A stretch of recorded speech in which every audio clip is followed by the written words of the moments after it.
Welcome in. Latest episode of that SEC podcast.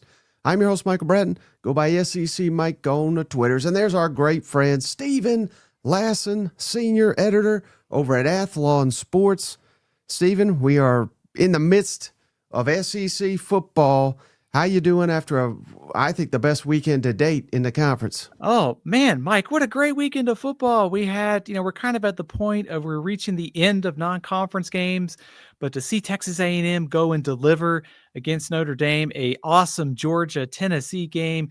We're kind of reaching the point of where it's just all conference play, but man, what a great weekend it was. And so I'm just thinking about how awesome last weekend is, thinking about the games we got this weekend, thinking about what's coming up down the road. And man, I can't wait. This is going to be a crazy season. I got the feeling. Yeah, you sound pretty pumped up, Stephen, as the president of the Arch fan club, but we'll get to that. Shout out.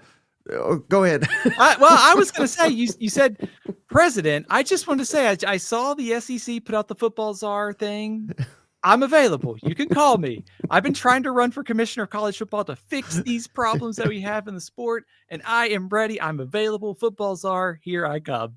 Yep. Stephen, that's last of the assassins on it. He's also on it because we're brought to you this season, as we have the last several, Stephen, by MyBookie, the online sports book. The only way to make college football just a little bit sweeter is to head on over to MyBookie. That's the website, mybookie.ag is how you get there, or just Google MyBookie and put in that promo code SEC to get your first instant deposit, fully guaranteed up to $500. But you got to use that promo code SEC to get it over at MyBookie. And shout out our great friends too. Stephen, I don't know if you had an opportunity. I know you've been busy, but Shane and I, we did the live stream. We watched Tennessee, Georgia. Shane had a meltdown. He got hammered, and he got hammered thanks to Tennessee legend. They sent us over some stuff, and I got to go over to Nashville. They got Nashville locations. They got Sevierville locations. Go in to Tennessee legend. Tell them we sent you that SEC podcast. They'll give you a free gift. They'll give you a discount at all their locations. And if you can't make it to Nashville or Sevierville, you can go to your package store and tell them to get you some Tennessee legends, and they'll ship it to your store. Would really help the podcast out. So we shout out Tennessee legend and another legend, of course, Stephen Lassan. Great to have you on the show. So I think we got to start there, Stephen, with Tennessee. As Shane would say, they didn't lose the game. Or Georgia didn't win it. Tennessee gave it to them. That's what he would say. How do you define what is, I think, the game of the year thus far, not just in the SEC, but in college football? Georgia goes into Neyland and survives 44-41. What a game. Mike, I know it's a little early to be talking about this, but Georgia, just thinking about what's coming up in October, we got Halloween, we got Michael Myers. Georgia's the new Michael Myers. You can't kill these guys, right? As I was watching the game early on, I'm thinking, oh my gosh, like Tennessee's going to do this. Like Aguilar, we talked all off season about the big plays at Aguilar. There's some ones that may be a little bit risky at times, but good for him for in this offense for taking those shots. But to see Tennessee connecting on those shots, those didn't happen last year. And also in the backdrop of thinking I watched UCLA Friday and heard, oh, there's an overthrow by Nico and here's Aguilar. And just thinking like, man, this is real. Like it's happening. And then Georgia starts the comeback. It's like the defense settled in. I kept thinking like early in the game too, like when Tennessee was up, like Georgia's defense is going to settle in at some point. Well, it took a little bit longer than we thought. But also, Mike, I think the second thing is, and the first kind of takeaway is Georgia, you just can't like kill these guys, like to Michael Myers to some extent there. But with Georgia, Gunnar Stockton grew up on the road. We wondered exactly what Georgia would get from Gunnar Stockton, coming into this game. They hadn't really passed the ball downfield very much, a lot of unknowns. It's almost like the first drive, they made it a point to throw downfield, and he connected on that deep shot. The fourth down play was clutch. I mean, there's been a lot of plays in college football, but fourth down on the road in a tough environment. What a throw. What a catch. For Tennessee, it just felt like they were just one play away. And whether it was the field goal, whether it was a fourth down stop, where there was a few other things in there. Tennessee was so close. But Kirby and Georgia just kept fighting back, and eventually, credit to Gunnar Stockton, credit to Georgia's defense for doing just enough on the road to get a big victory. And I will also say this too, Mike. I moved Tennessee up my rankings because of that. And you might call me crazy. They lost. I think they deserve to move up, though, because if Georgia's a top 10 team, Tennessee's not too far behind that. Wow. Yeah. So which team, if you had to pick one, and really there's no wrong answer here, Stephen, but which team did you kind of learn more about on Saturday? Georgia with the comeback, with the clutch plays, or Tennessee, punching Georgia in the mouth?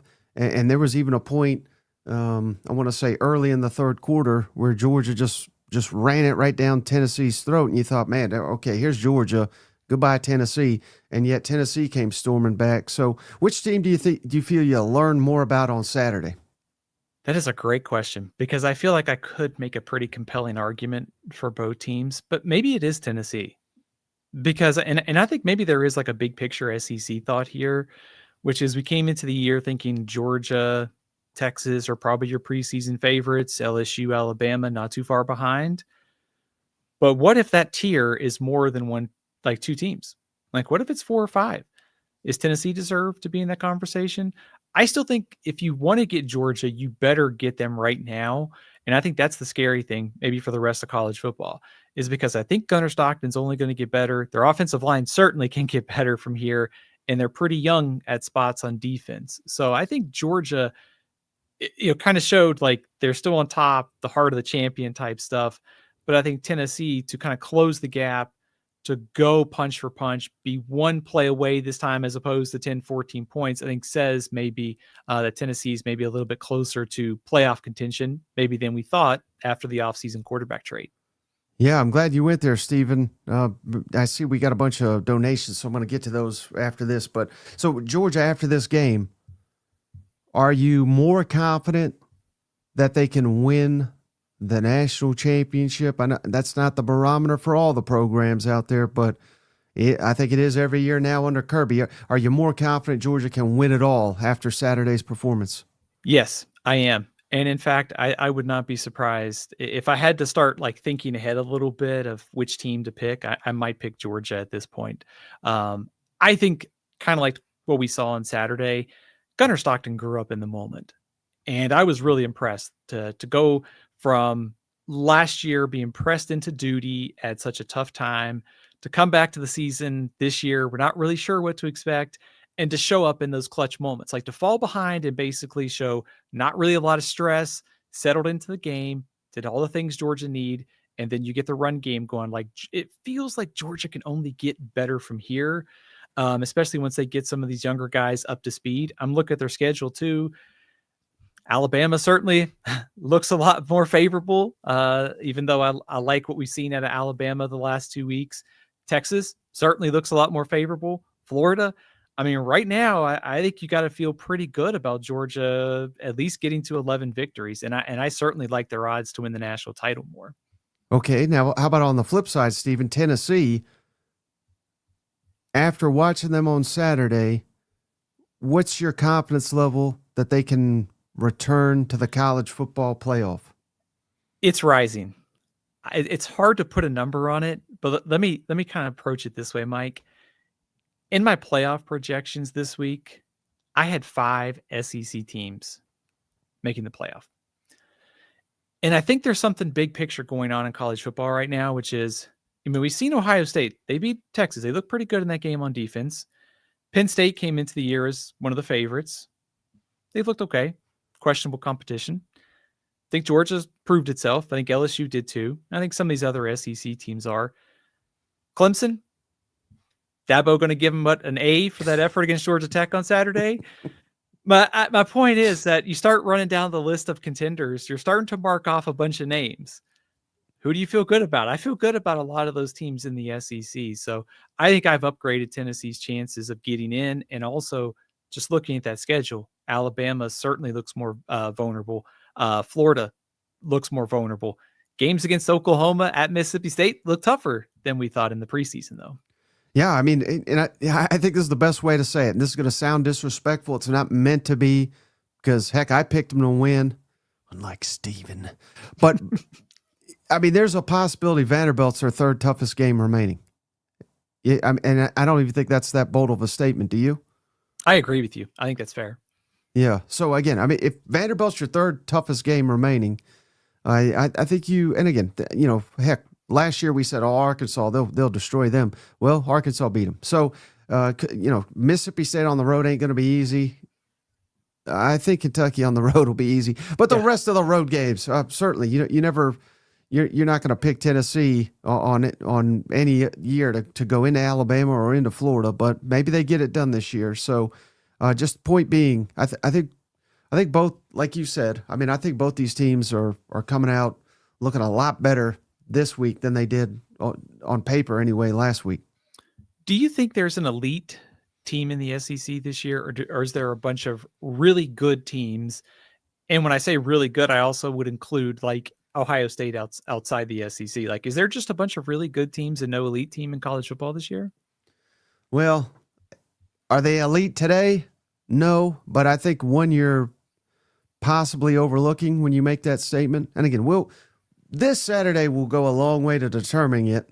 And I would imagine there's quite a few of them in the comments, Stephen. But if there is an elite team in the Southeastern Conference this year, what are your thoughts on that potentially being Oklahoma? And I say that because they got the defense, they got the defensive line, they've got the quarterback, they're starting to get the ground game going, and they got Deion Burks. Their tight end is top 10 in the SEC in receiving. I know early on the schedule, it's not like it's been daunting. They haven't even played a conference game yet. So I'm not crowning them. But you ask if there's an elite team, I think after 3 weeks, the one that has the most ingredients to me is Oklahoma. That's interesting. I don't really disagree with you. That's the funny thing is, like, I'm looking at their schedule going, Auburn's at home, Ole Miss, Missouri, LSU, all at home, Tennessee, Alabama on the road, winnable. Also, Texas looks a lot more winnable than maybe we thought in the preseason. And I think also if you're looking at Oklahoma, and I think this is also one of my concerns when we looked at the landscape nationally in the preseason, what teams were tapped out? And by that, I mean, they've hit their ceiling. And Clemson was a clear case of that to me. Like, Oklahoma does not feel they are at their ceiling because, like you mentioned, they can still get this ground game going a little bit more. Like, they've been really beat up on the offensive line, changing combinations. Like, you get healthier, you get your starting five, you get Torrey Blaylock going on the ground. Giovanni Gibson also might come back at receiver soon too. So, I think I have Oklahoma and Texas A&M to go with LSU, Georgia, and Texas in my playoff projections right now. Well, hold on, says Stephen Up. Don't forget the Crimson Tide. Boys showing up for them boys in Tuscaloosa. It's Stephen Up. Roll Tide. Thank you, Stephen Up. He gifted a membership, Stephen, to Foul Ming. Foul, welcome to the family. Yeah, courtesy of Stephen Up. So we could talk Alabama here in a moment, Stephen, but we also got, man, what a cousin. Brandon Byer gifted 10 memberships, Stephen. Shout out, Brandon. Really appreciate you. Brandon gifted to Kurt S., Jeff Amos, Tyler Farr, German McQuintis, Uncle Sam, Terrence, American English with Brent. What a name. Servant to God. I like that. Don Scruggs, Devin Smith, all of y'all. Welcome to the family. Courtesy of Brandon Byer. Brandon, thank you. Thank you. Thank you. AO Army just became a member. We'll play you a little jingle here. Welcome to the family. Thank you, AO. And then last but certainly not least, number one in our hearts, JR. The legend, Cousin JR, has done it again. Thank you, JR. He has gifted a membership to Mad Max. Mad Max, welcome to the family. Yeah. Thank you. Mike, I just realized, why do we not have the Brian Kelly like family thing here? It's like, yeah. Cousin JP, maybe you can get all that. He does all the sound effects for us. You know what? Man, what a guy to do all those voices. It's awesome. Shout out to Stephen Up, always hanging out in the comments, and JR for all your membership too. Man, 10 memberships. Was it Brandon tonight? Man, shout out Brandon. to Gus. Yeah. Thank you so much. All right. How about so we were talking Alabama, but yeah, let's just go because shout out Stephen Up for giving a donation. I know it's Wisconsin, Stephen, which they probably don't deserve a ton of respect, but we sit here and say, well, what a ho-hum 38-14 win over a power opponent. And anybody that missed it, I believe Wisconsin only scored on a kickoff, and they scored with like 9 minutes remaining in this ball game. And if you ain't been listening, what the conversation all off season, Stephen, was, yeah, but Ty Simpson, I mean, can he play? We just assumed Arch could. At least some of us did. We didn't question Gunner as much. We did question him, but this was like the biggest, like, yeah, but he can't play. And I mean, this guy's razor sharp right now, Steven. I get it. The competition, not elite. These are his stats against Wisconsin: 382 passing yards, 4 touchdowns. Right now, he is number 1 in the Southeastern Conference in passer rating, completing nearly 72% of his passes. The way Ty Simpson is playing, he raises the floor of what Alabama could be this season, in my opinion. What's your thoughts? Absolutely. It's kind of a shame that Alabama played Florida State in the season opener, because I think if they were playing them this week, I think the certainly the way the game played out probably would have been a little bit different. At least we would have seen maybe Alabama a little bit closer to kind of what we expected. And I think there were a couple takeaways from that game on Saturday. The first thing is, you mentioned Ty Simpson, razor sharp. Like for 2 weeks in a row, he has basically not missed a pass. And that's pretty dang impressive, because they're not just throwing like bubble screens the whole game. Like being able to throw it downfield and be that efficient, I think is a good sign. And I think just watching him from week 1 to week 3, I mean, he's made a lot of progress. And certainly the competition is going to get tougher. We'll see against Georgia. That'll be a much better gauge of where he is. But certainly, like what we're seeing out of Ty Simpson, defense, you mentioned it. They gave up 1 touchdown on special teams, 1 touchdown late. Also loved the pressure. 4 sacks. We saw LT Overton getting some pressure. That's kind of one of those other questions too. We knew they could get pressure. Could they get quarterbacks to the ground? I know Wisconsin's offensive line and quarterback situation are questions, but it's still good to see now 2 weeks in a row after the terrible performance against Florida State. I think you like what you've seen out of Alabama 2 weeks in a row. So I think on the right track, and I think Georgia will be a much stiffer test. Well, also on the right track, Stephen, is Texas A&M under Coach Elko. I have said this is the biggest win in the SEC this season to date, for all that it means. Not that I'm over here saying Notre Dame's elite.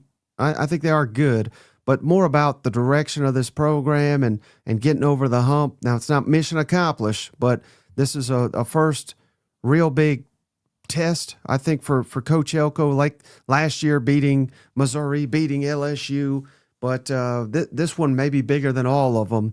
What's your thoughts on Texas A&M getting a big win there in South Bend? Mike, I think it goes to something that you and I talked about on the prediction show, which was there was a moment that Texas A&M was going to arrive. And I wondered if it was going to be Saturday night, because everything Mike Elko has done has been pushing the right buttons. And our coach scouting in the magazine talked about it this offseason. All the things that's going on behind the scenes with recruiting and player development, coaches around the SEC were taking notice. A&M's got the right coaching staff. I mean, this is not Jimbo Fisher print the national championship banner. It's like, we're going to do the hard work.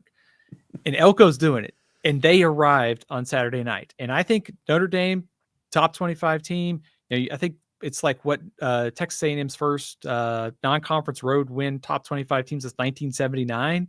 I mean, these type of wins, Texas A&M has been so close. And you just think they may have knocked down the door on Saturday night to say, this program is not 8-4 every year. We can be 10-2, we can be 9-3, we can be a playoff contender this year. And I think it's not only just the win, it's how it happened. Because I'll be honest with you, Mike, when it came down to that 4th down, I thought they're going to come up just short, right? It's just the way this is going to play out. but credit to Marcel Reed for making that throw and coming through in the clutch. And his play all game, they had the early punt return, punt blocked and returned for a touchdown, but it was just Marcel Reed, Mario Craver, Casey Concepcion answering the bell every time.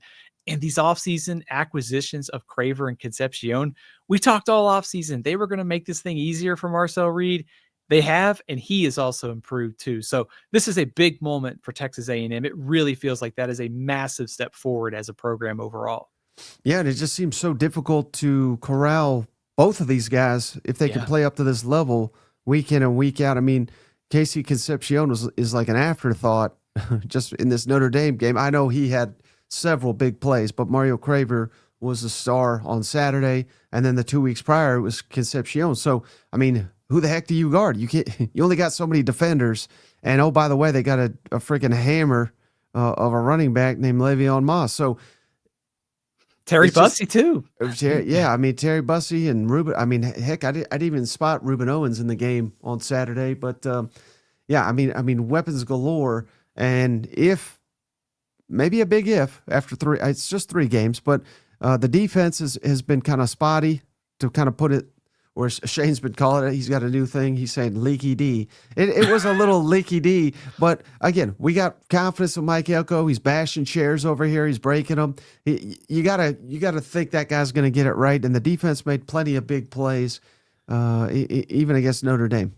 I think that's kind of like when I'm looking at the defensive stats so far this year and watching Saturday night is like, if A&M's a playoff contender and Marcel Reed is this much better and the receivers are this good, if the defense is struggling, and it is so far, you have to have some confidence that Elko's going to figure this out over the course of the season.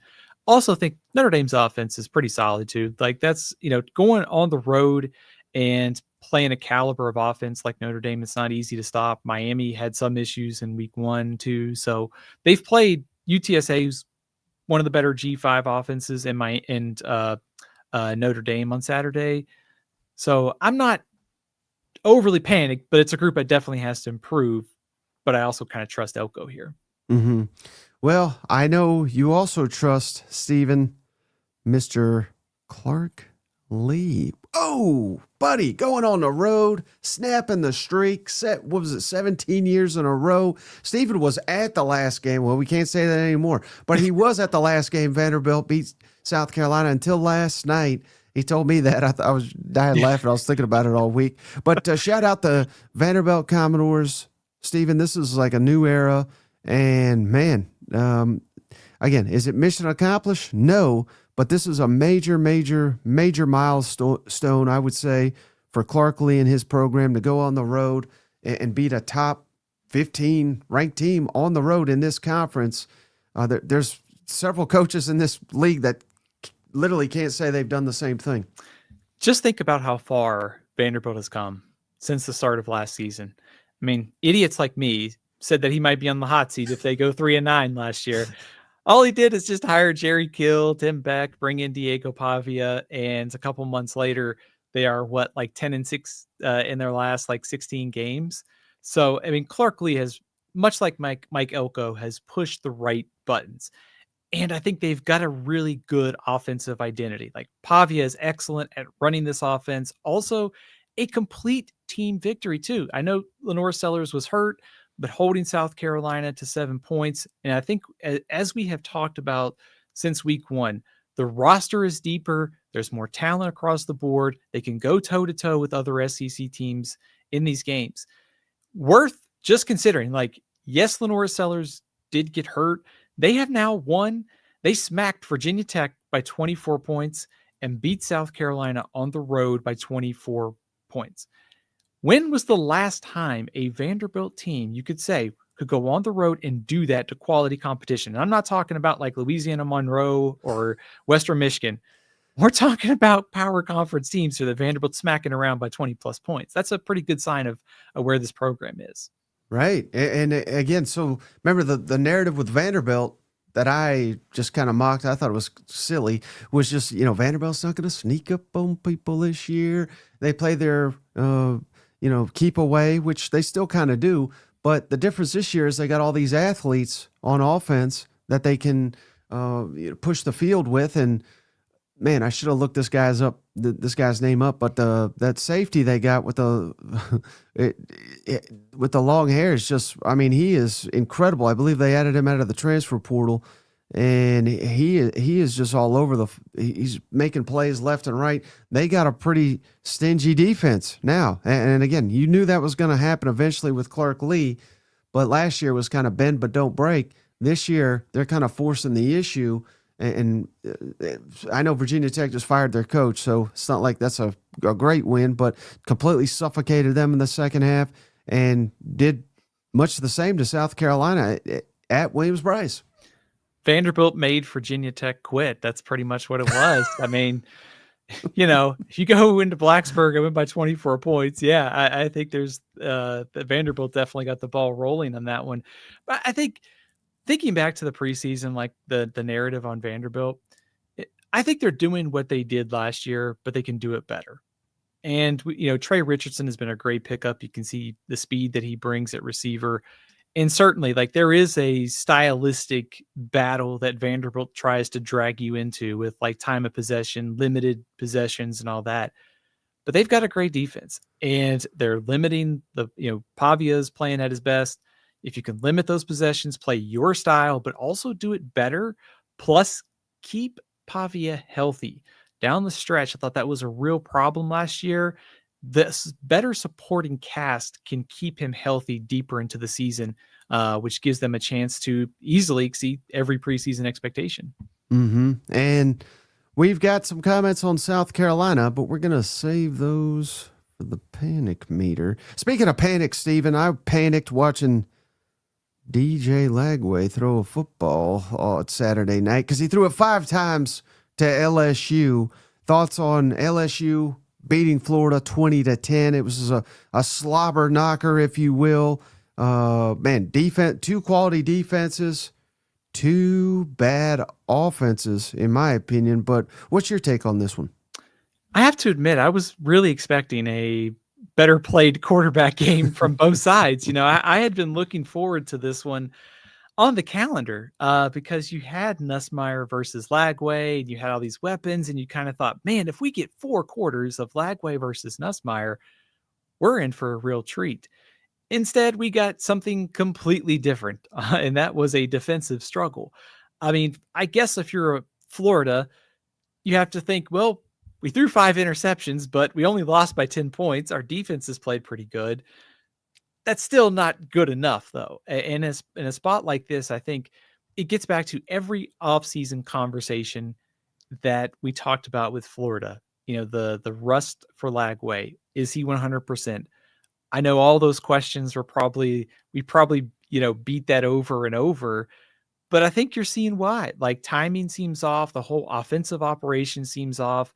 Everything right now for this offense when it comes to the passing game outside of the Long Island game has been an issue. And I think for LSU, I think Saturday's game was just another kind of indicator to me that this defense is dominant. I mean, they gave up 366 yards, but they forced turnovers. And I also thought the depth of the roster was on display too, because they lose Whit Weeks, Wes Weeks gets hurt. You're shuffling some guys in and out. You saw some freshmen, some transfers step up too during the game. Like, LSU's defense, I think, is legitimately one of the better groups in the country right now. And I think it's much deeper than it was last year. And I think that's going to be huge down the stretch here. Yeah, I would agree with that. Hey, shout out. We got a couple more, Stephen. Austin Wayne. We appreciate you, Austin. Austin gifted a membership. Trying to track her down real quick. Austin, who dat fam? You have been gifted a membership thanks to Austin. Welcome to the family. Thank you, Austin. And then little off topic, but we appreciate. Hey, you throw us a donation, we'll get to it. Mr. Sip, $5. Stephen, John Gruden going to Virginia Tech? I would be surprised if he goes to Virginia Tech. I do think they need a proven head coach. I think you're going to see John Summerall's name pop up a lot there. I'd be surprised. I will share one thing, Stephen. I know you've been kind of busy, but I don't know if you have seen this. I think they just put it out. So I was listening to it before we hopped on here. but it was Pete Thamel, I believe is his name, over at ESPN. He does a good job. He's one of their senior reporters. He claims that Virginia Tech is going to go all in, and they want to spend like $200 million on their football program. And, you might say, well, heck, everybody wants to do that, right? But can you find the money? That's one. But an interesting point that he made was he's well aware that Virginia Tech is kind of like one of these programs that is possibly if the Big Ten or the SEC wants to expand, they are on the radar, right? But they may be able to bump themselves up if they can become elite at football. So his words was, whatever Clemson is spending, they're going to spend that much, if not more, to elevate the football program, which will hopefully elevate the entire university because they have seen that work before. And hopefully, if that lifeline comes from a power conference, Virginia Tech will be there to seize it. So, again, I don't know how realistic that is, but just you hearing that, is that realistic, do you think, for Virginia Tech? I think it is. And if you go back a couple weeks ago, you may have seen this. Their athletic director actually did a presentation to one of their boards, and all the slides made their way to the internet. And it said, like, hey, we need like X, Y, and Z dollars to be able to compete at this level. And so you can kind of see where this is going is they really want to invest and win and spend because of what's coming down the road in like 2020, 2029, 2030 types. And Virginia Tech would be on the radar, like for SEC, Big 10, Big 12, some other big split in college football. You asked about Gruden. I would be surprised about Gruden going to Virginia Tech, but I will tell you, I think like somebody who I would call if I was Virginia Tech would be Dan Mullen. I think he could do well there. I know, sorry, South Carolina fans. I know everybody's going to mention Shane Beamer. I think South Carolina has a better job personally. I'd be kind of surprised, even if it is like home for Shane Beamer. So I wouldn't say like 100% rest easy for South Carolina, but I know his name's going to come up. I might guess that he might be a little unrealistic for Virginia Tech right now. Right. And as well as Dan Mullen may be doing, I believe they're undefeated. I could be wrong. They are. But I don't know how sustainable that is at UNLV. Is that a fair? I mean, they were doing well under, was it Barry Odom? So he has kind of come in and rode that wave, and I'm sure he's doing a fine job because I respect him as a coach too. But I mean, I think Virginia Tech significantly better job than UNLV, but that's kind of obvious. I think it says a lot about where UNLV is a job that Barry Odom basically said, we've had the most success we can have in 2 years. I'm out of here and I'm going to Purdue. So rather than wait around for another job, to your point, it's an interesting job, but it also comes with a lot of challenges. So I think if Mullen has a good year, I would not be surprised to see him like at UCLA or Virginia Tech somewhere. Hey, shout out Cousin Rick. He gave us $20. I'm going to play his jingle and read his question here. It's Texas A&M's biggest fan, Cousin Rick. Gig 'em, Aggies. Thank you, Rick. Cousin Rick's got a question for you, Stephen. If a coach is fired before the 5th game, can the players redshirt and jump in the portal? Gig 'em. Yes, they can. Actually, Virginia Tech just had somebody. First of all, it's a great question, Rick, because with Virginia Tech and UCLA making moves, what's interesting is UCLA actually hasn't even started school yet because they're on the quarter system. So I don't think they can transfer and play right away. There seems to be some gray area about the whole quarter system thing. I don't think they can actually transfer and play. I think they can transfer in hopes of next season. So you're redshirting and taking the portal move to start finding your next season without using that year of eligibility. I'm glad we brought this up because I think this might come important for one team in particular coming up. Because if you're going to make a move, you get an off week coming up after this week. 4 games, might want to wait a few weeks to preventing your players from transferring. But yes, if anybody is fired right now, they have not played 4 games. They can enter the portal and transfer. They can also transfer after 8 games, but my understanding is that you cannot play again this year, regardless of quarter normal system. It's just about next year. So Nico could go down to Florida, save Napier's job. Boom, got it. Yeah, see? I like the way you're thinking. See, Nico can use the portal again for some monetary leverage, although I don't know the way this year's gone. Well, hey, speaking of saving a job, we may need to save one here, Stephen. I haven't asked you about Ole Miss beating Arkansas. Shout out Ole Miss. I picked them to lose this game. They stuck it right in my face. The only game I got wrong last week, Stephen. So, buddy, and I think this was a coaching masterclass with this guy who I barely even knew his name. Trinidad Chambliss came in here, Stephen. 21 of 29, 353 yards, 1 passing touchdown, 2 rushing touchdowns. We got to credit Ole Miss coaching staff in Trinidad. We can also heap a ton of blame on Arkansas defense because they're awful. But what was your reaction to this one? When I saw that Austin Simmons was not on the injury report, but still probably unlikely to play, my thought was this is a chance that Arkansas can steal this game. And I think you hit on something that was really important about this game on Saturday. Trinidad Chambliss is a transfer from Ferris State. Think about the change in environment from being a lower level quarterback to starting a game in the SEC. Now, granted, it was in Oxford, so the surroundings were friendly. But for Ole Miss to get him ready to go against, I know Arkansas's defense isn't great, but the challenge in defense has gone up considerably from Ferris State to Ole Miss, is a lot of credit to the Ole Miss coaching staff. So credit to Lane Kiffin, Charlie Weiss Jr., getting Chambliss ready to play, and also giving him a game plan that he can execute. I mean, he just got there, I think, after spring practice. So to be able from that level of ball to be ready to this, they deserve a ton of credit.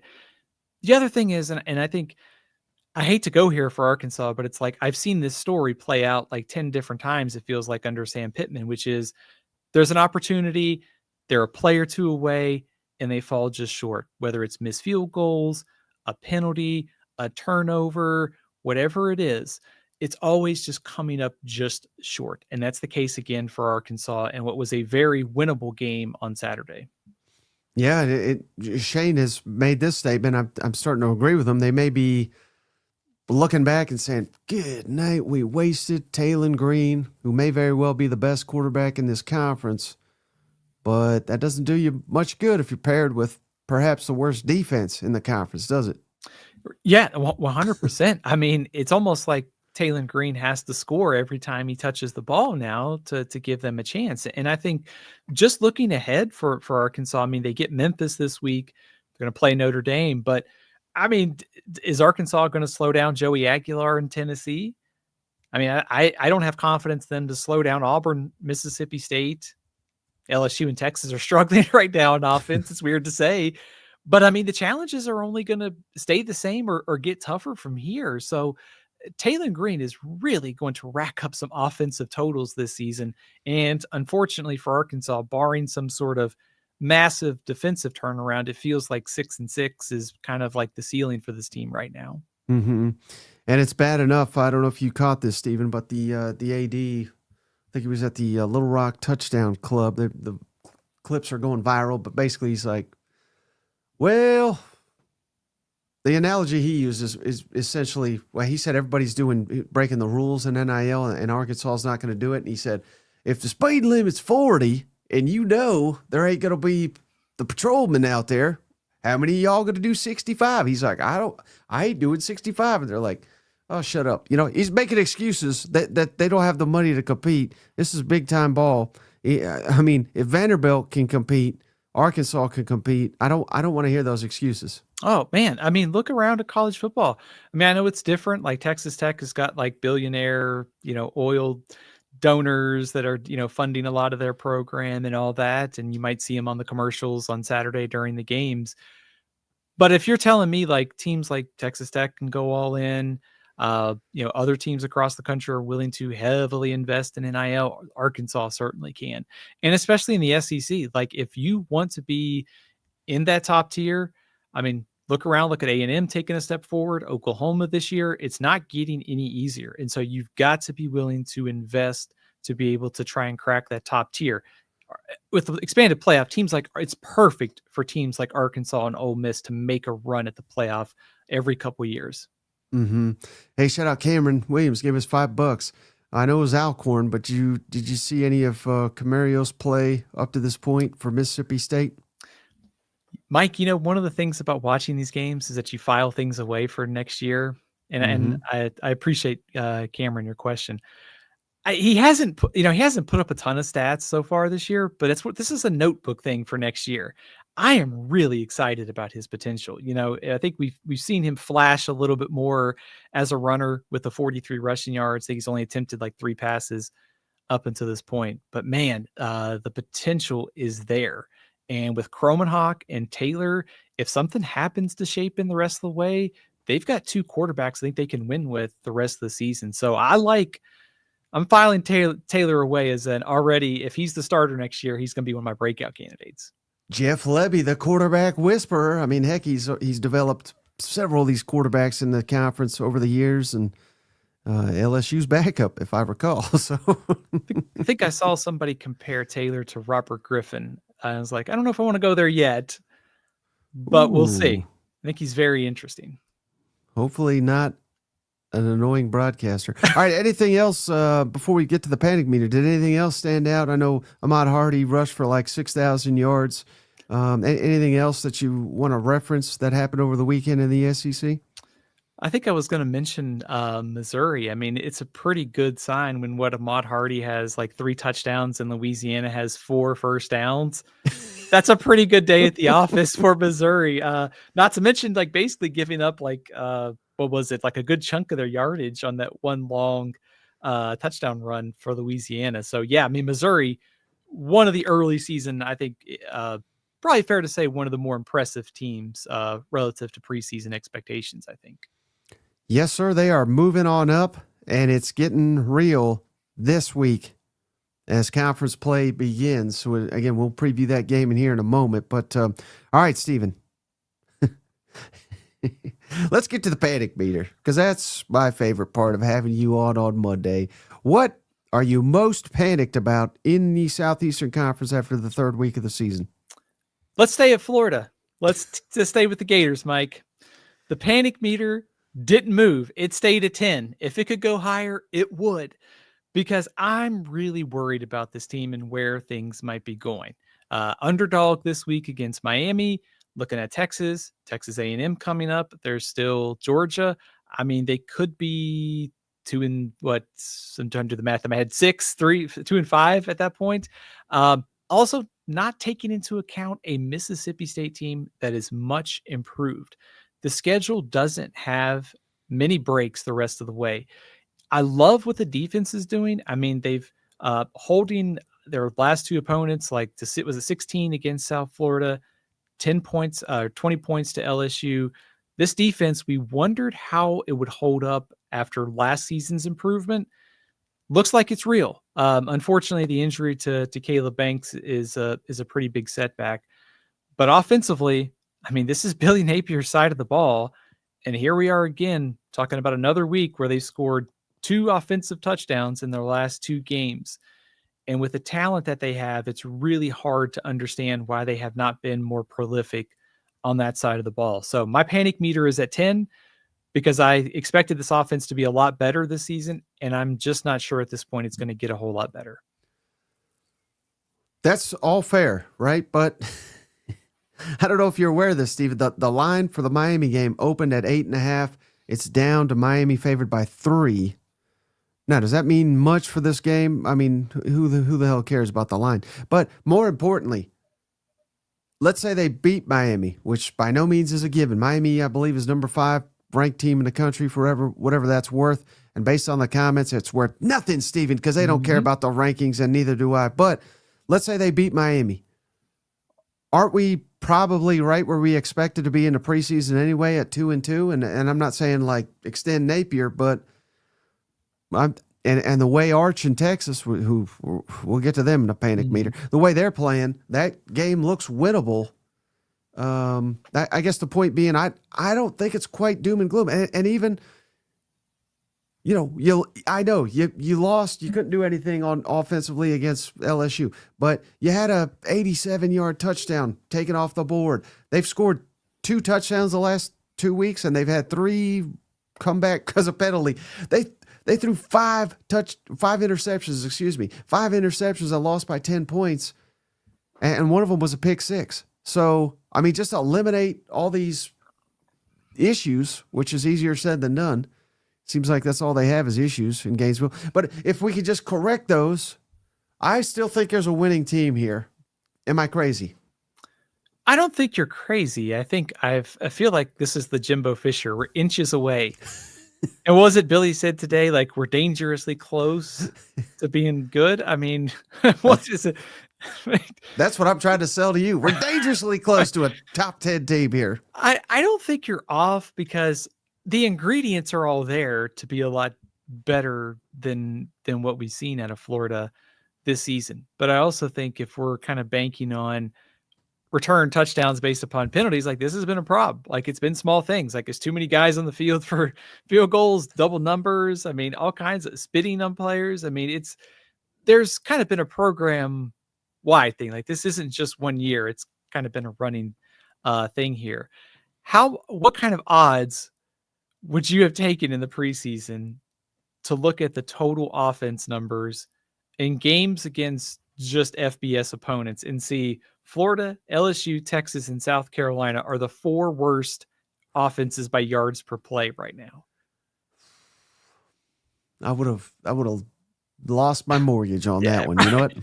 Right. And I think you bring up a good point, though, about what the record could be, because I think if you just printed out a fan and just said, wake me up at the first bye week and you're 2-2, you probably assume you lost to LSU and Miami.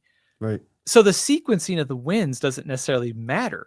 A win over Miami would be huge because you go into the bye week feeling better about yourself, having a little bit of momentum. Then you get Texas at home, vulnerable. It's not all doom and gloom, but I think we're starting to get to a point to where, this team is still fighting and they haven't given up. Virginia Tech and UCLA threw in the towel. Napier still has the guys playing hard. And I think that counts for something when you're trying to figure out like where this is going the rest of the year. Just saying, Stephen, they're 4 plays away from being undefeated. So my panic would be more at like 9.8 instead of 10. I'm just saying. It's like it's getting off the full SEC quote board. Like Les Miles, who were undefeated in regulation. Jimbo Fisher were just inches away. Yeah.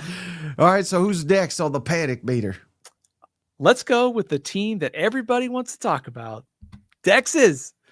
Let's talk about that Texas offense, Mike. You asked me after week 1 what my concern was. I said it was pretty low. You asked me after week 3, it's pretty high. We're going to go with a 7 out of 10. I don't know where to start with this one, Mike, because if you would have told me on Friday a 5-star quarterback is going to struggle in this game, I would have said, oh, sure, it's going to be Malachi Nelson of UTEP, right? Well, no, it was Arch Manning, and we can construct this many different ways. Number one, I think Texas has to do the basic stuff right. And this is something we talked about after Ohio State. He's got to be able to set and throw, make the easy throws. And his mechanics have been off since the first game of the season. I think that's one of the biggest surprises to me, because coming into the year, I figured the small stuff would be taken care of. And it would be just the overall in-season development. Like, how far would he get from game 1 to 4 to 12? And it doesn't feel like we've seen that progress that we expected from the offseason to now. So I think there's maybe some offensive issues too. Offensive line, run game, they've had some receivers hurt. But it also doesn't excuse the inaccuracy in the mechanics issues that we've seen out of Arch Manning. And also, I don't know what the identity of this offense is. They feel very disjointed at the minute. It's just like, are they a running team? Is Arch Manning a running quarterback right now? Are they trying to throw it deep all the time? And I think there definitely is a bit of pressing too hard at times. And maybe the pressure has built up a little bit after a slow start. They are 94th in the country in offensive success rate so far. And I think that's pretty shocking. And I hold Sarkisian in pretty high regard for offensive ability. And so to see them struggle like this and to be where they are 3 games into the season after playing UTEP is pretty surprising. Yeah, I'm going to throw some numbers at you, Steven. So here's Arch Manning season statistics after facing Ohio State. Okay, that's quality on the road. I'll give you that. But then, of course, San Jose State and UTEP are the other opponents he's faced. His passing touchdowns, this is just SEC ranked 7th. That's respectable, but not what I was told old Arch would be. I figured it'd be a lot higher than 7th in passing touchdowns, again, especially after facing San Jose State and UTEP. But now here's where it really gets rough. Passing yards, he's 13th in the SEC out of 16, 13th. Passer rating, 13th. Yards per attempt, 13th. Interceptions, 14th. And completion percentage, 15th. So by key metrics, I mean, you got Zach Calzada and you got Arch Manning, essentially. And that is, again, after playing UTEP and San Jose State. You know what I mean? So yeah. This is quite alarming. And again, it doesn't mean he's an awful player, but he is playing well below expectations, and they got to get this solved in a hurry. I think that's the concerning thing for me is when you looked at that schedule after the Ohio State game and said, shouldn't the next 3 games be confidence builders before you get to the Florida game? Because you basically could look at that as 3 games to really run up the stats, like build everything you need to, give Arch every throw, get him comfortable, because you start SEC play on October 4th at Florida. I mean, for all the problems that Florida has, Garrett Nussmeier and LSU's offense didn't exactly light it up on Saturday night. So Texas is going to walk into Florida on offense, and they better build some confidence for that game against Sam Houston. So I think this conversation is also interesting to me because of what I'm seeing nationally. We saw Lagway struggle. Cade Klubnik has been pretty average at Clemson. Lenore Sellers probably hasn't lived up to the preseason hype either. Drew Aller at Penn State's been okay. I don't know what to make of it, but a lot of quarterbacks that were supposed to be good are struggling. So it's not necessarily exclusive to Arch, but Arch is also struggling way more than I anticipated this season too. So I feel like a lot of these guys are going to climb out of it, but it also feels like the ceiling that we thought for all these guys may not be there this year. So I don't know what to make of that, but I find that to be very interesting when John Mateer, Tommy Castellanos, and maybe Bo Prabula are 3 of your top 8 quarterbacks in the country right now. Mm-hmm. Yeah. I mean, he's no Joey Swagular, I'll tell you that. But all right. So who's next on the panic meter, Stephen? Mike, let's go to Arkansas and let's talk about the defense, because I'm pretty panicked about what I've seen so far this season. Maybe I'm overreacting, but I've got the panic meter about the defense set at a 9. Because I think this defense could cost Arkansas what is going to be a very prolific offense behind Taylor Green, and also could potentially cost them a bowl game. Because coming into the year, their schedule was right on the edge. The over-under was like 5.5, 6, some places. They had to be perfect. And then you start looking at their schedule, Mississippi State's better this year. Missouri at the end of the year is going to be tough. Auburn looks better on offense. I don't see many layups on this schedule, and they're going to have to get a lot better on defense, because otherwise they are going to waste a potentially prolific season out of Taylor Green by finishing 5-7. Yeah, it is a concern. Now, maybe we could just say, well, Lane Kiffin's a mastermind and all this, and he's got us solved. But yeah, with the backup quarterback, and man, it was rough. It was rough. It's kind of what I expected, though, Steven. So maybe I'm not as panicked, but that doesn't mean it's good. We're going to have to outscore people. And what does that mean if and when Taylor Green is I mean, heck, he probably already feels this, but if feeling like you got to go out and score every time to win a game, you start pressing, you start making mistakes, and yeah, it's a real problem. But they're going the speed limit in the NIL game, so that explains it. You know what? Yeah, because everybody in the SEC has been above board, and we're a conference of high integrity, right? I think maybe the biggest concern there would be that you just allowed a backup quarterback who just transferred in from Ferris State, and just the most simple thing, like Chambliss is obviously probably way more talented than a lower level, but to me that's a pretty big indictment that you brought in a quarterback from a lower level. He steps in, looks great, and makes Arkansas's defense look pretty bad in the process. I think that's a pretty big indictment. Easy way to sum it up of the concerns I have for this group. Right. All right. Who else are you concerned about, Stephen?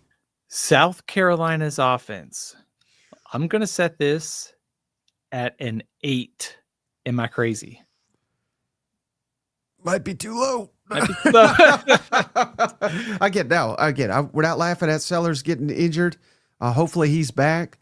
But I would suspect, Stephen, that he is not based solely, maybe this isn't fair, but based solely on the line movement. It opened Missouri favored by 7. As I started this, or right before we hopped on, I checked it again, and it was 13.5 Missouri's favored.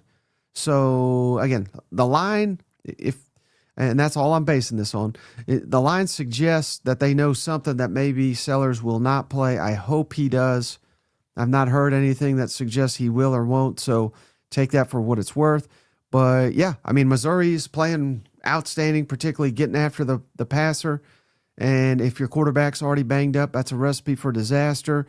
And remember, Stephen, it was this time last week we were saying, well, heck, all we can do with Shula is score 17. Well, they sure as heck could have used 17. Not that it would have really helped, but they could have used 17 last week. They only got 7, so it's going in the wrong direction.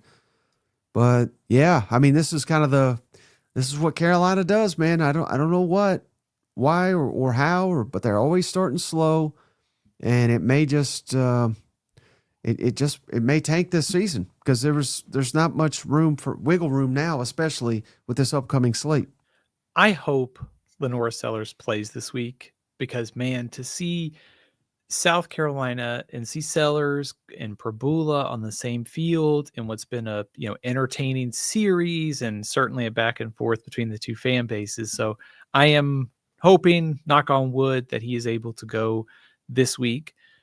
But I think just thinking about this offense a little bit, they're at the bottom of the SEC, like yards per play, third downs, big plays, touchdown percentage in the red zone, 4 turnovers, of course, against Vanderbilt. Also, it feels like the same concerns that we had coming into the season are still there for this offense. And Lenora Sellers made up for so much of that. So if he's hurt, those issues are only going to be magnified, especially on the road at Missouri. So South Carolina needs Sellers, but not only do they need Sellers to win on Saturday, is that he's going to have to be better when he gets back in there. And those other questions they've got to start finding some answers, because if they lose this game and they're sitting there at 2-2, it's going to be hard to dig out of that and still make a run at the playoff. It becomes even as good as they've been in the second half, it's going to be very difficult, I think, to get back in at that point. Yeah.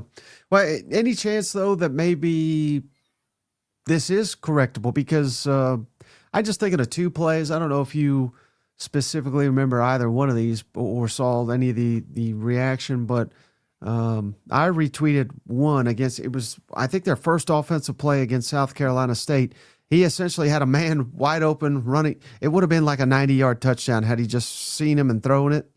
He would have had to hit him, obviously, but and he checked down. So he misread that one. And then the big kind of turning point, I thought, in that Vanderbilt game just last weekend was the interception he threw to the Vanderbilt defensive lineman, who Sellers, again, was kind of checking down, I believe going to the running back, if I'm not mistaken. But right in front of that guy, he had the tight end just unguarded in the end zone. So, I'm not sitting here like trying to pick apart Sellers because I think he's fantastic. But if he could just see the field a little bit more clearly and make the correct reads, could it be as simple as kind of unlocking what they're missing in this offense? I think to some extent, I think it can, because I think there is another level that Sellers can get to. And that was kind of my thought this preseason is you could look at their roster and go, yeah, they've got questions here, here, and here. But if Sellers takes that next step, and I think that's kind of becoming like the first overall pick type of play, you can cover up for some of those things. So I do think there is another step forward here for Sellers. But I also think there's still, to me, a concern about the running game too. I mean, 3.1 yards per carry against FBS opponents. They've got to get more out of this group, offensive line. They need better play of the receivers. Like, even if Sellers is back this week and all of those concerns are in the past and he plays better, I don't know if that's going to be enough to go on the road and beat Missouri, then to play Oklahoma, Alabama, Clemson. They've got to get a lot of these things fixed and get fixed in a hurry. Mm-hmm. Yes, they do, and it's not getting any easier with conference play ratcheting up. Yeah. All right, anyone else that you're panicked about, Steven? Let's talk about some defenses, Mike. Let's talk a couple of them here. I'll package them together, and you can tell me if I'm appropriately panicked enough. We're going to go Georgia, and we're going to set the panic meter at 5. Tennessee, let's set it at 6. And Ole Miss defense, let's set it at 7. Am I crazy? I mean, I think Georgia will get it corrected. We're just kind of giving the benefit of the doubt to Kirby and the talent he has acquired, and maybe just, Heupel and company saw something and they made the plays. But that would be, if there is a negative with Georgia from Saturday, if I'm a dog here and, the standard is national championship or bust, I would be a little concerned that we don't have the defense to win the national championship, just based on what we've seen 3 games in. But so I think it's fair to question that. Now we'll see Ty Simpson. He's playing razor sharp, right? Bringing in Kalen DeBoer and Ryan Grubb.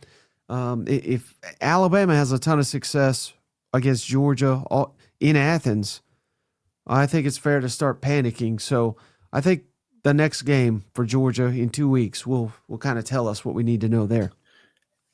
I put the panic meter high on this one, almost just because of probably what I saw on Saturday and just thinking about I trust Kirby Smart to figure this out on defense. And it feels like they have a ton of talent, obviously. I mean, you can, like Ellis Robinson, misplayed a couple balls that can get fixed.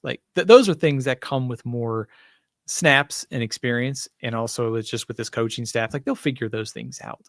I do think manufacturing a pass rush, those things, we came into the season wondering where it would come from. I think we'll see over the next couple games. So I think, to your point, I think I have faith in Kirby Smart to figure this out. I do wonder what is the exact upside of this group. Is it national championship good, or is it just that, hey, it's probably good enough to make the playoff. It's probably good enough to win a couple games, but unless it gets better, it might not be enough to win the title. So I'm a little bit in wait and see mode here. Right. And I am concerned about Tennessee as well. If anybody doesn't know, they're 105th in the nation in scoring defense, dead last in the SEC. Now, they have played Georgia, but again, ETSU didn't have a ton of success, but Syracuse did, and I don't know how good they are. So, yeah, we could sit here and say, well, they're down corners and alignments and stuff like that, but it doesn't sound like their corners may be coming back. This is not a given, and even if they do, like Gerard McCoy, if he comes back, who knows? Who knows how effective he will be coming off a torn ACL. So I don't think you just, click your fingers and everything is going to get resolved. Now, do I think they're going to be in the hundreds by the end of the season? Certainly not. But I'm concerned because I seen it in the comments, making fun of the kicker, can Nico kick, yada, yada, yada. Well, the defense had about 3 opportunities at least to shut this game down and win it, and they couldn't do it with 100,000 people screaming and supporting them. So, it's a red flag, I think. It's kind of like Notre Dame and Texas A&M with the missed holding call on the last play potentially for Notre Dame. It's like you had how many plays in the red zone in that point to stop Texas A&M. Same thing with the fourth down play. You could have just stopped them on pass defense. So it's not fair to blame just the kicker for everything. There's way more plays that Tennessee could have made a difference there. But on the defensive front, McCoy getting back will help. Also, they got some guys banged up. Hobbs on the defensive line. It feels like it's going to be better. It's going to get better. I think the question is, like, relative to last year, how far is this group off? They may be a little bit further off than maybe we thought. And I think the offense is still going to be fine, but I think in order to make the playoff, they're going to have to get a lot better on defense in a hurry. Mm-hmm. And then as for Ole Miss, again, I like the coaching staff, but man, now maybe just Bobby Petrino outwitted them, and Taylor Green is awesome, but it doesn't matter how awesome Taylor Green is. There was way too many instances where guys were just wide ass open, but now again, Taylor Green was making spectacular throws. So fair or not, I kind of give Ole Miss a little bit of the benefit of the doubt because of the quarterback they just faced. I think he's playing on another level. I had him number 1 in the quarterback rankings last week. We'll see this week where I rank him, but it's going to be very high. So I'm not super concerned, particularly now that LSU is kind of wavering on offense. That and South Carolina as well, Florida as well. I mean, who's really going to whoop us aside from Georgia and Oklahoma? So I'm not overly concerned about Ole Miss, but I am slightly concerned. Egg Bowl at the end of the year. Blake Shapen keeps dropping, big time bombs like he has to. Yeah, that's fair. To Anthony Evans. I mean, I was looking at the big plays given up by Ole Miss's defense. I thought it was interesting that they gave up 9 plays of 40-plus yards all of last season, and they've given up 4 already through the first 3 games of this season. So I think just given the turnover from last year to this year and all the new faces and transfers, it may take some time here for this group to get up to speed. I do, much like Georgia, I trust Pete Golding to figure this out.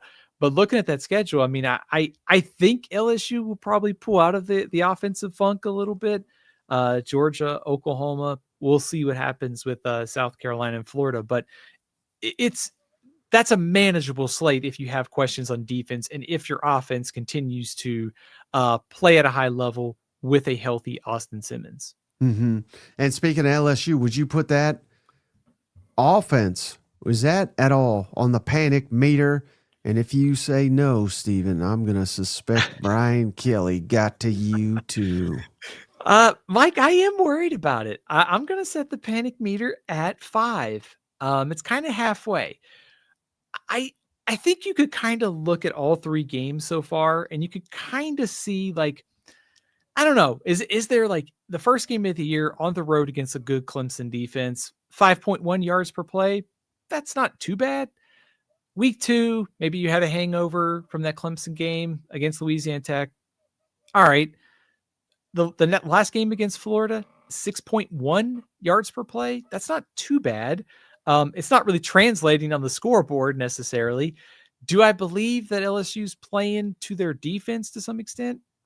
I'll buy it a little bit, but I also expected a little bit more from this group. So I don't think LSU can win the SEC just trying to get to 17 to 20 points. They're going to need to crank this up a little bit more going forward. Mm-hmm. Yeah, I agree. But Brian Kelly,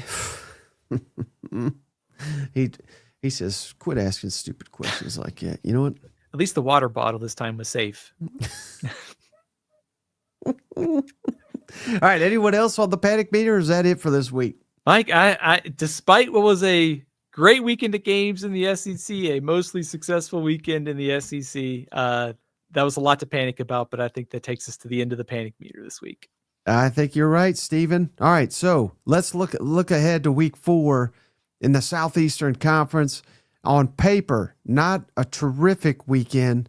I even struggled to fill out the graphic with matchups featuring at least a point spread in a game, but there is a couple mega showdowns. And I should always say, as Steven, he always gets on me, and he's 100% right. Whenever you say, well, this doesn't look like a great slate, this is the weeks where UAB beats Tennessee or something crazy, or Texas taken to the wire by Sam Houston, or Tulane, destroys Ole Miss. Not saying any of that's going to happen, but it's always the weird and wacky, wild weekends that you don't see coming. So let me ask you about this giant showdown. Number 22, Auburn at number 11, Oklahoma. What's your early thoughts on this matchup, Stephen, with, so much on the line for the Auburn Tigers and Oklahoma? I think this could be a season-defining game for each of them. 100% agree with that. This kind of feels like a good barometer for both teams. I mean, they both have passed the non-conference test. Now we get a chance to see them in SEC play. And it was a fantastic kind of wild ending to last year's game. So I'm hoping we get some craziness this year. I don't know if we'll get a Kip 6. Maybe we'll get some Mateer and Jackson Arnold back and forth here. But I think that's kind of like where I'm looking at this game is like we learned a lot about both teams already, but I'm ready to learn more about them in SEC play. I think for Oklahoma, pretty simple. Mateer plus the defense, can that carry them? Auburn has been giving up some yards through the air. Does that run game keep going for Oklahoma? And then on the other side for Auburn, Jackson Arnold coming back. What kind of reception is he going to get, number one? And then number two, how is he going to play in this environment? Because there's a chance to kind of get validation here, go on the road, get revenge against Oklahoma, or Oklahoma wins a big one, wins easily, and moves a little bit closer to that top 8 or so in the country. So there's a ton of intrigue for this one. How do you think, because I think what could be critical to this matchup is Auburn's offensive line, which they've invested heavily in this offseason. How do they kind of match up with Oklahoma's vaunted defensive line?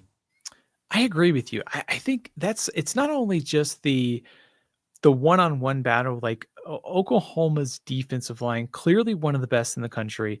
And then you've got Auburn that has invested so much into that group this offseason to help be a part of the turnaround.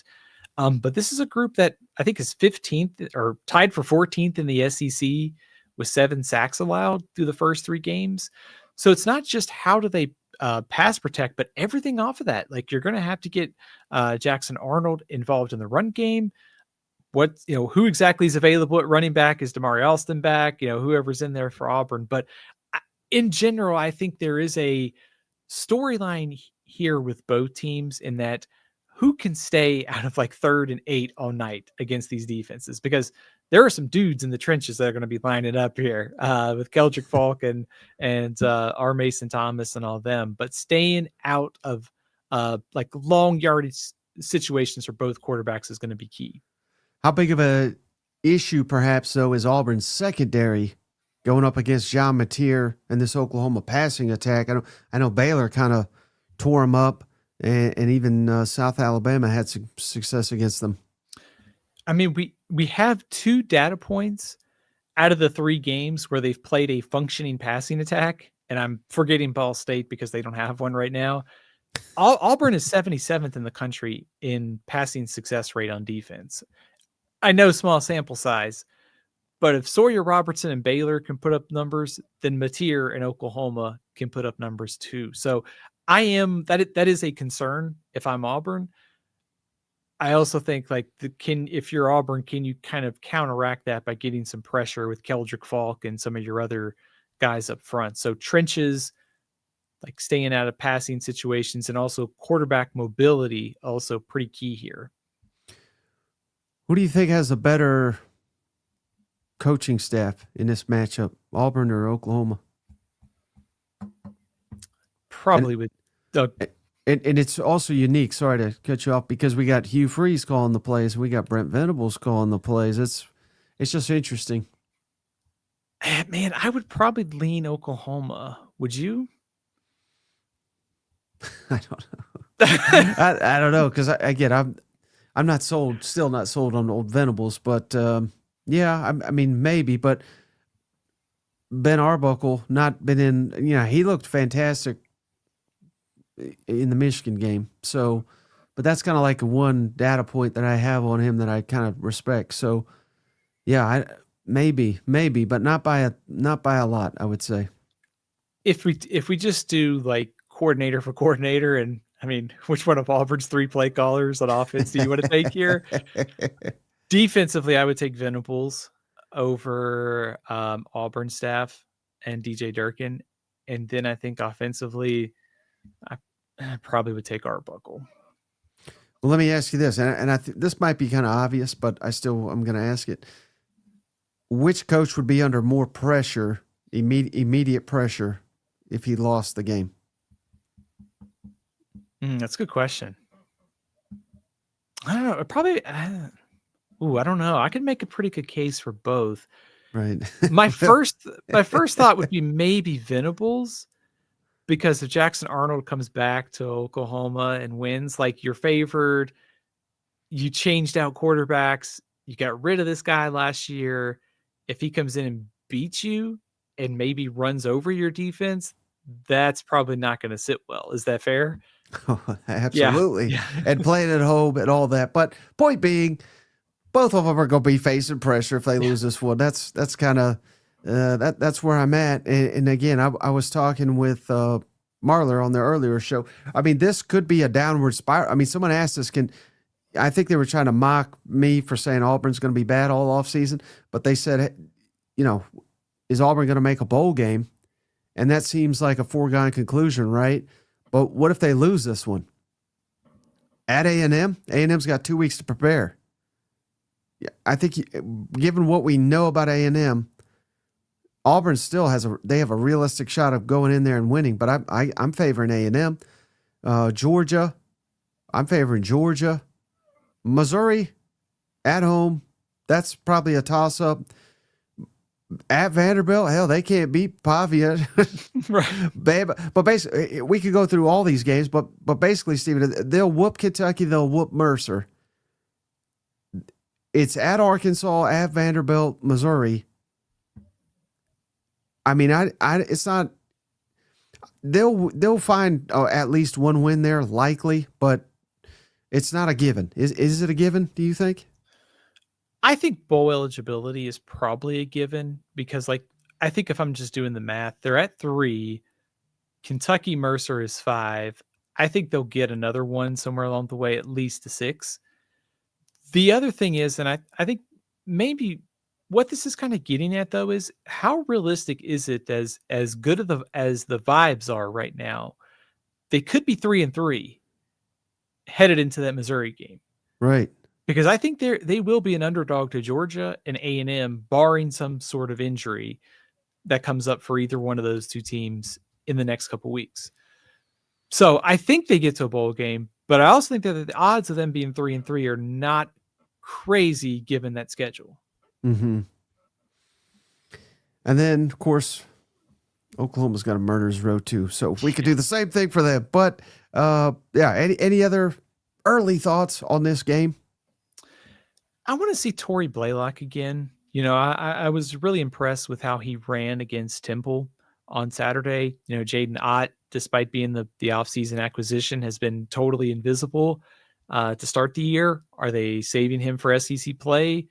Is he just not going to be a factor all season? So health and weapons on offense for Oklahoma, kind of a level of interest for me. And also too, Oklahoma's secondary, especially at corner, which was a bit of a question coming into the year. They've had some guys banged up. How do they defend Cam Coleman and Eric Singleton too? Do you think the winner of this game will start to get placed in the conversation as a playoff contender, or is it maybe still even a little too early for that? It's not too early for me because I got Oklahoma projected to make the playoff. And if Auburn wins this game, I think we got to start having them and much closer to the bubble. If they can go on the road and beat Oklahoma, that probably puts you in the top, probably 12 to 13 in next week's rankings. Oh, wow. So you just made me think of something. If Oklahoma were to lose, Would you what would that do for negatively, obviously, for their chances to make a playoff? They wouldn't be gone, but I would think they would be significantly diminished. I would go significantly diminished. I am also a believer that 9-3, especially on a tough schedule, at least gets you more into the conversation than before. And just looking at their schedule, their last probably 5 opponents are all going to be ranked this Yep. year. Throw in Mhm. Texas. Auburn's ranked. They beat Michigan. So I think they may have some leeway. The schedule makes Oklahoma one of those teams at 9-3. I think we have to have a conversation about if that's where they end up at the end of the year. And again, South Carolina, they're Yeah. always they call it Cocktober for a reason. Williams-Brice State. Again, I know they looked bad the other night, but this is what they do every year. They look bad, and then they just get better and better and better. So I'm just saying, you can't rule that one out. Well, speaking of South Carolina, we might be able to rule them out next week because they got Mizzou. If their quarterback's not healthy, that looms over the whole thing. But a lot on the line for both of these teams. South Carolina cannot afford, Stephen, to get into an 0-2 hole in the conference. Missouri, their first conference test. What's some of the early thoughts you have on Missouri South Carolina at Missouri? Mike, I think one of the biggest things that storyline wise is coming into the season, when we looked at Missouri's schedule, you looked at the home games and said they get Alabama, they get South Carolina, they got a chance.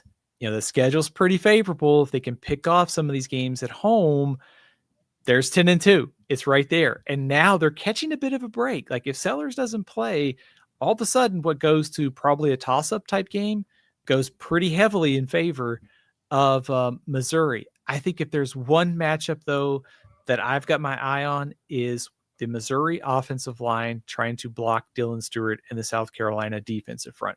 Missouri's offensive line is still one of those groups that I want to see make a step forward. This is a pretty good test on Saturday with or without Stewart. But on paper, I think you got to favor Missouri pretty heavily here. They've won 5 of 6 in the series. South Carolina may not have Sellers, and just the way Missouri's playing. I mean, Hardy, Prabula, Coleman, the defense, everybody has just been playing at a high level already to start this season. How would you play Missouri when they have the football? Would you try to force Prabula to beat you? If you miss it, I just threw it up on the screen. He leads the conference in completion percentage. He looks like $1 million. And then, of course, they got this friggin' tank back here named Ahmad Hardy, and Jamal Roberts is no scrub either. Would you – I mean, I don't know that there is an answer, but how would you ask Missouri to beat you if you're South Carolina? Yeah, that's a great question. I say this, and I don't mean this in a I know how this is going to be taken, so let me couch it. I don't mean it like in a bad way. I don't think Kansas is the best secondary that Missouri is going to face this year. So I guess my question is like, for as good as Prabula has been, he's played Central Arkansas, Kansas, and Louisiana. Prove it to me against like South Carolina, Alabama. I guess, Texas A&M, Oklahoma have some issues too. But I guess what I'm getting at is I know Missouri can run the ball with those two backs, with Hardy and Roberts. And as good as Prabula is against a better secondary, if I was a coordinator, I would say, okay, see if you can do it. You did it against Kansas. We're better. See if you can go out and do it this week. I don't mean that disrespectfully to him. I'm just saying the competition level is getting harder. So, yeah, I was about to say, so reading between the lines, Prabula sucks. Got it. Okay. I knew how that was going to be taken. I was just trying to signify, like, Kansas is probably one of the weaker Big 12 secondaries coming into this year. The challenges in the SEC are significantly higher. Right. And then, what about Beamer? I could tell I think their fans are checked out this week, but for good reason. But, maybe some Beamer ball. Hell, they've got Corey Swain. I mean, what has he returned 3 punts for touchdowns just this season? They block kicks. That could be a real edge, perhaps, that they could, that's how you kind of steal games like this that you're on paper not supposed to win.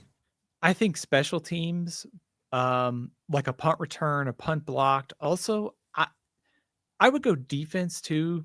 like maybe this is Dylan Stewart creating a turnover, gives them a short field. I think it would be helpful if you're South Carolina to be able to run the ball, be able to sort of limit the possessions.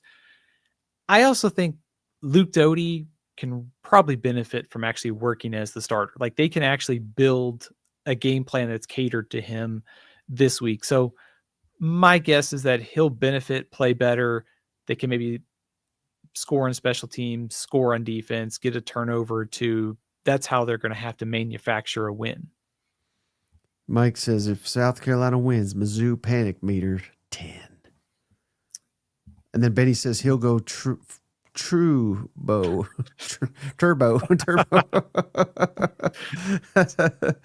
Very nice. Very nice. All right. Would you also like want to maybe test Missouri's offensive line too? I mean, make Prabula run it a lot, like get after him, take some shots, make him feel 4 quarters of drop back game and rushing. Yeah. And now that you say it, Stephen, again, they're not going to like me saying this, but there could be some fool's gold there. I mean, Louisiana, they were awful. They were down their quarterback. Hell, they passed for like 4 yards. Now, again, we got to credit Missouri. I'm not saying like, they're a bunch of stiffs out there, but they kind of look like it. And Kansas, Kansas got a big lead on them. I don't know how good Kansas is. I think they're respectable. And then what the hell do you take away from Central Arkansas? You know what I mean? So we could sit here and crown them. They're going to go to the playoff. No one's beating them. But this is going to be the first game that I respect what they do, honestly. So, again, I'm not – I think it's fair, 13-point spread, whatever. Well, actually, I think that's probably too much. I think it's closer to – if it were me, 7, 8, 9-point spread, I think is fair. But, we'll see on Saturday. I think this is going to be a really good game. I do too. I think for all the problems that South Carolina has, there's also hey, nobody's believing in us. We're the underdog. Can we go on the road, maybe punch above our weight, keep this game close into the fourth quarter? So I'm excited to see how South Carolina might navigate a game without Lenore Sellers and see if they can keep this one competitive. All right. How about Florida? Panic meter 10 at Miami. Stephen, Miami looking good. I watched the Notre Dame game, but that's the only one I've watched. What could you tell us about Miami and how Florida matches up with them? I think this is Mario Cristobal's most complete team at Miami. So if you watch this team last year, very one-sided on offense. Cam Ward was great. He was the first pick in the draft. Their defense was terrible. So they went out and got a new coordinator from Minnesota, Corey Heatherman. They also went very portal heavy to fix their secondary. Their secondary is still giving up a few big plays. They've played Notre Dame. They've also played South Florida. So you could kind of understand that they're playing good offenses. Maybe they give up some big plays here or there. But I think what I'm getting at is Miami's a much more complete team. Like they can run the ball. They've got Carson Beck, who's playing well, quarterback, and their defense is better. So I think they're not just a one-sided like offensive team anymore. And just given how this game played out last year, probably a lot of confidence on the Miami side with the way Florida's played the last 2 weeks. I don't know what the confidence level is. If you're Florida at this point, probably going to assume it's not very high. The other side is, Mike, probably nobody's going to pick Florida to win this game. So they can go in on the road. Miami has been known under Cristobal to have some strange losses at times, perhaps some strange end of game management too. So for as bad as things have been for Florida, talent wise, they match up well against Miami just in terms of the players they have on the field. Let me ask you this, Stephen, there's no way to know this, of course, beforehand, but if I can crystal ball and tell you without a shadow of a doubt that DJ Lagway has 0 interceptions against Miami, you'd probably say, "Oh, I guess he didn't play or didn't start." But no, I'm saying he played the entire thing. He didn't get hurt. 0 interceptions. Given that information, does Florida win this game? I think the odds are higher, but I don't know that's enough. was about to say, dang it, that sounds like a no. Sorry. Yeah, I mean, he threw no interceptions against Long Island. They won. Yeah, crushed them. I think no interceptions are good. Show me the yardage. Show me a big play or two. Then I'll be a believer. As strange as this sounds, given how things have transpired for Florida, it would not be totally surprising to see them win this game. Like just the way weird things happen in college football. Lagway played so poorly last week. He could play out of his mind on Saturday. Carson Beck could throw an interception or two. You've got some young receivers for Miami. Florida's defense, I think, proved itself. Like it can go on the road. It's going to travel. It's going to give Miami some problems. Do we see a different offense out of Florida? That's the big question for me in this game. Yeah. Well, I mean, could they, you said it yourself, the defense looks solid. Can they handle Carson Beck and company, you think? I think they can. When you look at this Miami team, I think maybe the biggest difference between Miami and LSU is maybe the trenches. Miami's offensive line came into the season as one of the better groups in the country. They've been better at running the ball too. The interesting thing for Miami and Carson Beck is the receivers. This is a spot where they turned over basically everybody. They brought in CJ Daniels from LSU. They've got the true freshman, Malachi Toney, who's been great. They're a little bit inexperienced at receiver in terms of they brought in a lot of transfers. They have some freshmen. It's still probably a work in progress, but their offensive line is better compared to LSU. But even with that, I still think this Florida defense matches up well in this game. Who's made the bigger coaching mistakes, though, in their tenure, Napier or Cristobal? I think it's hard to overlook the end of the Georgia Tech game for Miami. Like WTF, man, just kneel that the game is over. Know it, Florida fans. You got the coaching edge. You heard it there from Steven. That's not exactly what he said, but that's what I'm taking it as. All right, how about Ole Miss, Steven, facing the hottest coaching candidate in the G5, apparently, John Summerall and his program, marching into Oxford. But they are big underdogs. I mean, and who knows who's going to play at quarterback? I would assume it's Trinidad Chambliss, I would assume, but I'm not sure. Kiffin won't tell us till kickoff. So early thoughts on this one. And he doesn't have to put out an injury report for a non-conference game, so he can keep us all guessing up until Saturday. Mike, I think Tulane is a dangerous team.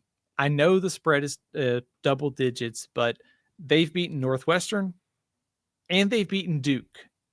Ole Miss is a pretty significant step up, but they've played two power conference opponents in one. They were both at home. This one's on the road, tougher challenge. All noted. I think what Tulane does, though, is they have a dangerous quarterback. Jake Retzloff is their starting quarterback. You may remember him. He was at BYU. He transferred to Tulane this offseason. Also think Tulane they're not maybe as good as they were in defense, but they've got some interesting pieces, especially up front. So if they can maybe get some pressure, maybe they can play a little bit better defense than Arkansas did last week. Retzloff has been running well. They're probably more of a running team this year. They could keep this game interesting. They have been good at forcing turnovers too, +6 already through the first 3 games of the season. I think Summerall will have them well coached, and they probably won't beat themselves. Like if they have a 4 turnover game, I think that'd be a little bit out of character for this team. Mm-hmm. Is this crazy, Steven? Lane Kiffin, the rumors are already starting. Florida and whoever else fires their coach, he's going to be rumored for it. Kiffin leaves, insert job, Bama, Florida, wherever. John Summerall next Ole Miss coach. Seems realistic, doesn't it? So I'm just saying, Rebels, there might be 2 coaches to watch in this game. Yeah.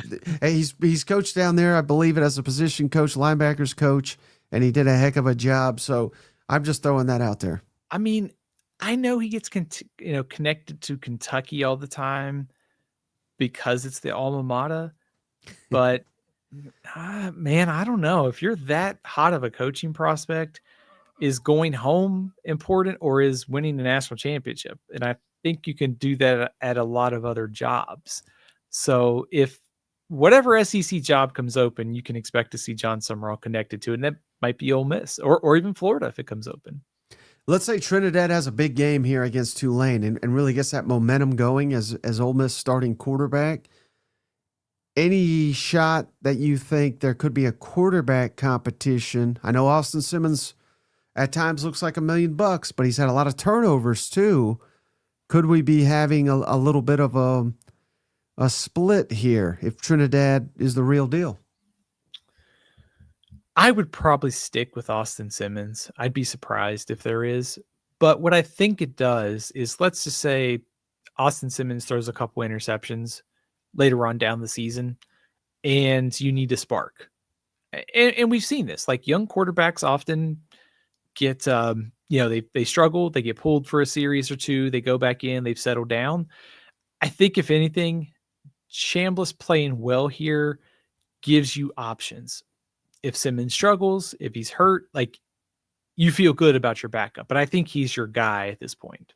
Mm-hmm. Well, they got their guy in Fayetteville, but do they have the coach? They got the quarterback is what I was talking about. But Arkansas on the road, why in the world are they playing at Memphis? I'll never know. But it is nationally televised, Stephen. Anything that you could tell Arkansas fans that they need to be nervous about here for Memphis? I would be nervous about this game if no. I was Arkansas. Sorry. So if you watch Memphis the last couple of years, they had a good quarterback by the name of Seth Hennigan. He moved on to the NFL. They are a little bit different team this year. They have a transfer, Brendan Lewis, who was at Nevada. He's been at Colorado. They are more of a running team this year. So I assume that they are going to try and shorten this game by using quarterback runs, which is probably a nightmare for Travis Williams, given what Chambliss did to him last week. So 3-0 for Memphis, but their wins, Chattanooga, Georgia State, and Troy, who lost its starting quarterback basically early in the game. So they've beaten 3 easy opponents. Hard to know how good this team is. Coming into the year, they had 3 returning starters. It is a completely different Memphis team than the one that won double-digit games last year. They have been very active at the line of scrimmage, 28 tackles for a loss so far this year. Opponent strength noted, but they've got some ingredients there. They get them at home. They've got a quarterback on the ground who can move, and they've also got an opportunistic defense right now. You're scaring me, Stephen. I'm trying to get Sam Pittman and Travis Williams panic meter up this week so that they take care of business. Well, you know who's not scared of me, Stephen? And that's Georgia State. Because I seen them play Ole Miss, and they got ran off the damn field. Any shot that Vanderbilt loses, again, that was awful. Worst loss of the Clark Lea era, in my opinion, at least the last 2 years. But we're going to whoop Georgia State this time around, don't you think? I think so, Mike. So the good news for Vanderbilt, Georgia State's probably one of the worst 25 teams in the country right now. The bad news, that was also true last year where they won. So here's why I think it's going to be different. And by the way, Mike, if you missed this news, Georgia State made a late quarterback addition a few weeks ago. They brought in TJ Finley. Oh, he rallied Auburn to beat them a couple years ago. He's probably going to be their starting quarterback on Saturday. So the well-traveled old SEC friend, TJ Finley, will be starting in this game. Also, a lot of old SEC friends here. Del McGee, Rashad Amos, Branson Robinson. There's a lot of SEC guys on the roster there. I think, Mike, this is not your father's Commodores. They've won the first 3 games by 20 points. Georgia State's pretty bad. I think Vanderbilt's going to be out for revenge on Saturday.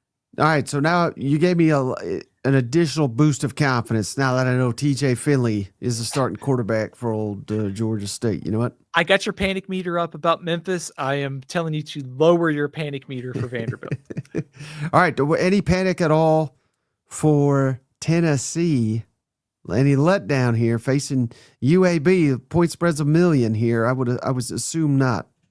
Mike, there should not be concern for Tennessee in this game. If this game is close, something has gone horribly wrong. Because here's the story about UAB's defense. It's bad. You want to know how bad it is? Akron scored, I think, on the first play last week. They hadn't scored at all in the first 2 games. Akron had 403 yards of offense in its first 2 games, and they played Wyoming and they played Nebraska, so Nebraska's pretty good. They had 441 against UAB last week. They were torched by an FCS team in week 1. I'm just telling you all that because the Fighting Trent Dilfers are in trouble. Yeah. Joey Aguilar, I don't know if our man's going to be on the Prize Picks this week, but if he is, you better take the more than side because Tennessee's offense is going to light up the scoreboard. I'm so glad you answered. I mean, you're so good, Steve. You answered the questions before I even asked them. But I was going to ask, hey, is Trent Dilfer still the coach? That's all I needed to know. Tennessee's cruising. They should have fired that clown long ago. They're probably going to fire him here in about 6 days after Tennessee rips him a new one. I was going to say, he's the head coach for right now. Probably not much longer. All right. Anything you could tell us about Northern Illinois as Mississippi State looks to keep his train rolling and get to 4-0. Man, what they'd hit the over already, I think, if they could beat Northern Illinois, which they're a 21.5-point favorite.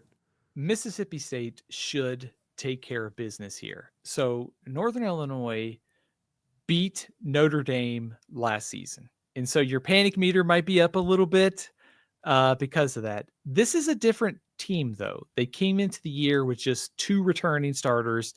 They've got major question marks in the passing game.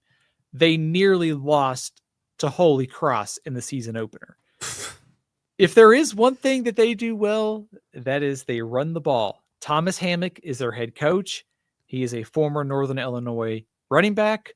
They have a good backfield. So I tell you that to say they are probably going to try and shorten this game like crazy and say, we just can't go man to man with you. But if you only touch the ball once or twice each quarter, maybe we got a shot to pull this off. I think this is where Mississippi State just jumps ahead. If they just stay ahead on the scoreboard, given the defensive improvement, they should be safe here. Mm-hmm. And then Texas, Sam Houston. I don't really need to know anything about Sam Houston, but what will you be looking for from Texas and your elite quarterback here, Heisman front runner, who I don't know if he can spell Heisman these days, but anything in particular you'd be looking for from Texas? Mike, we better see elite play this week. It's Sam Houston. They have Mike. They lost their top 16 tacklers off last year's team. You said you didn't need to know anything. Old friend Phil Longo is their coach at Sam Houston. So a lot of new for Sam Houston, which means if Texas doesn't light up the scoreboard this week, the panic meter may be at like 100 for Arch Manning next week. Is this where Phil Longo was previously the head coach? He was an offensive coordinator here a few years ago. Okay. Is that when Freeze hired him, I would assume? That was around that timeline, yeah. Okay. I just remember that was about the beginning of the end of Hugh up there, too. off to an 0-3 start. They have lost to Western Kentucky, UNLV, and Hawaii. They've played a couple different quarterbacks. They've got a lot of new faces on defense. I just tell you all this to say if Texas only wins 27-10, we're having a pretty in-depth conversation about concern for Texas next week. Yeah, I think Longo follows me on Twitter, so hopefully he's not watching this, but this is currently being broadcast. All right, final one, real quick. Southeast Louisiana, we don't need to know anything about them necessarily, but what will you be looking for from LSU as they look to continue this undefeated start to the season? I think what I'm looking at is September 27th, a showdown against Ole Miss. And this game comes at a perfect time because you got some guys banged up. You got Garrett Nussmeier banged up. You need to get a victory, and you need to get a lot of players into the lineup, and you need to get out there, get a lot of guy snaps, and just get out with a victory. So just do what you got to do to win and start thinking about September 27th against Ole Miss. So it is the perfect timing of this game for LSU, but getting guys healthy and getting the victory is important given the upcoming schedule.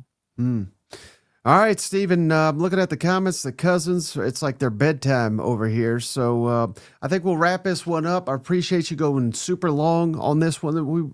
We didn't even plan to go SEC after dark, but we managed it. Before you go, as always, Stephen, can you tell the Cousins how to follow you and how to find your work? Absolutely. Yeah. Thanks for working with me on the time this week for a little SEC After Dark. So you can check out all my work at athlonsports.com, at Athlon Stephen on Twitter, and Stephen L. CFB over on Instagram and Facebook. All right, so all the Cousins, you're already in bed, it sounds like. Have a good one. Tomorrow we'll be back with another edition of Roush Hour. That wild man, who knows what he's going to say. And then Cousin Shane will be back, fresh off his hole-in-one. Maybe he'll get another hole-in-one, and then he'll be back 7 o'clock Eastern, 6 Central, to preview all these Week 4 SEC games. Until then, we will catch you on the next one. Hey, buddy, this beer's for you, Mike, and Cousin Shane. That SEC podcast loves the Pirate, and the Pirate loves that SEC podcast. Hail State.